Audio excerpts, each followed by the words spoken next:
ധനമന്ത്രി നിർമ്മല സീതാരാമന്റെ അധ്യക്ഷതയിൽ ചേർന്ന 56ാമത് GST കൗൺസിൽ യോഗം നിരക്കുകൾ പരിഷ്കരിക്കുന്നതിന് അംഗീകാരം നൽകിയിരിക്കുകയാണ്. നേരത്തെ ഉണ്ടായിരുന്ന 12%, 28% സ്ലാബുകൾ നിർത്തലാക്കിക്കൊണ്ട് പുതിയ 5%, 18% സ്ലാബുകളാകും രാജ്യത്ത് ഇനി നിലവിലുണ്ടാവുക. 5%, 18% നിരക്കുകളുള്ള 2 തട്ടുകളുള്ള നികുതി ഘടനയ്ക്ക് പുറമെ ആഡംബര വസ്തുക്കൾക്ക് പുതിയ 40% സ്ലാബിനും കൗൺസിൽ അംഗീകാരം നൽകിയിട്ടുണ്ട്. സെപ്റ്റംബർ 22 മുതൽ തീരുമാനം പ്രാബല്യത്തിൽ വരുമെന്നാണ് അടുത്ത വൃത്തങ്ങൾ തന്നെ അറിയിച്ചിരുന്നത്. സാധാരണക്കാരെ കേന്ദ്രീകരിച്ചുകൊണ്ടാണ് ഈ പരിഷ്കാരങ്ങൾ നടപ്പിലാക്കിയിരിക്കുന്നത്. സാധാരണക്കാരുടെ ദൈനംദിന ഉപയോഗ വസ്തുക്കളുടെ മേലുള്ള ഓരോ നികുതിയും കർശനമായ അവലോകനത്തിന് വിധേയമാക്കിയിട്ടുണ്ട്. മിക്ക കേസുകളിലും നിരക്കുകൾ ഗണ്യമായി കുറഞ്ഞിട്ടുമുണ്ട് എന്നാണ് നിർമ്മല സീതാരാമൻ തന്നെ വ്യക്തമാക്കിയത്. തൊഴിൽ കേന്ദ്രീകൃത വ്യവസായങ്ങൾക്ക് നല്ല പിന്തുണ ലഭിച്ചു. കർഷകർക്കും കാർഷിക മേഖലയ്ക്കും ആരോഗ്യ മേഖലയ്ക്കും പ്രയോജനം ലഭിക്കും. സമ്പദ് വ്യവസ്ഥയുടെ പ്രധാന ചാലക ശക്തികൾക്ക് പ്രാധാന്യം നൽകും.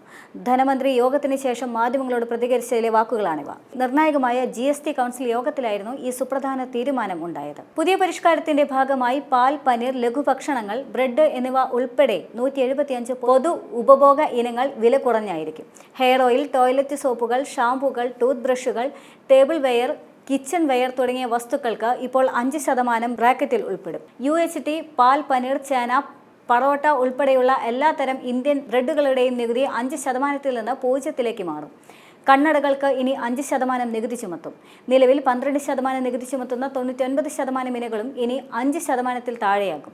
ഇതിൽ പ്രകൃതിദത്ത മെന്തോൾ, വളങ്ങൾ, കരകൗശല വസ്തുക്കൾ, മാർബിൾ, ഗ്രാനൈറ്റ് ബ്ലോക്കുകൾ പോലുള്ളവ ഉൾപ്പെടുന്നുമുണ്ട്. ഇതിനു പുറമെ 33 ജീവൻ രക്ഷാ മരുന്നുകളുടെ നികുതി 12%-ൽ നിന്ന് 0-ലേക്ക് മാറും.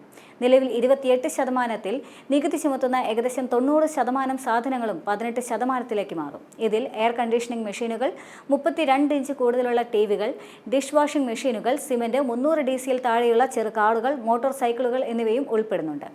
ആഡംബര വസ്തുക്കൾക്കുള്ള പുതിയ 40% GST നിരക്കും കൗൺസിൽ അംഗീകരിച്ചിട്ടുമുണ്ട്. പാൻ മസാല, പുകയില, സിഗരറ്റുകൾ, bidi, aerated water, carbonate, caffeine തുടങ്ങിയ പാനീയങ്ങൾ, 350 cc-യിൽ കൂടുതലുള്ള മോട്ടോർ സൈക്കിളുകൾ, യാച്ചുകൾ, ഹെലികോപ്റ്ററുകൾ തുടങ്ങിയ ആഡംബര വസ്തുക്കൾക്കും ഉയർന്ന സ്ലാബ് ബാധകമാകും. എന്നാൽ സംസ്ഥാനങ്ങളുടെ നഷ്ടപരിഹാരത്തിന്റെ കാര്യത്തിൽ തീർപ്പായിട്ടില്ല. അതേസമയം GST-യിൽ അടുത്ത തലമുറ പരിഷ്കാരങ്ങൾ കൊണ്ടുവരുമെന്ന സ്വാതന്ത്ര്യദിനത്തിൽ നൽകിയ വാഗ്ദാനം ഓർമ്മപ്പെടുത്തിക്കൊണ്ടാണ് പ്രധാനമന്ത്രി നരേന്ദ്രമോദി ഈ നീക്കത്തെ സ്വാഗതം ചെയ്ത് രംഗത്ത് വന്നത്. സാധാരണക്കാരുടെ ജീവിതം സുഗമമാക്കുന്നതിനും സമ്പദ് വ്യവസ്ഥയെ ശക്തിപ്പെടുത്തുന്നതിനും ലക്ഷ്യമിട്ടുള്ള വിശാലമായ GST നിരക്ക് യുക്തിസഹീകരണത്തിനും പ്രക്രിയാ പരിഷ്കരണങ്ങൾക്കുമായി കേന്ദ്ര സർക്കാർ വിശദമായ ഒരു നിർദ്ദേശം തയ്യാറാക്കിയിരുന്നു എന്നാണ് മോദി എക്സ് പോസ്റ്റിലൂടെ അറിയിച്ചിരുന്നത്.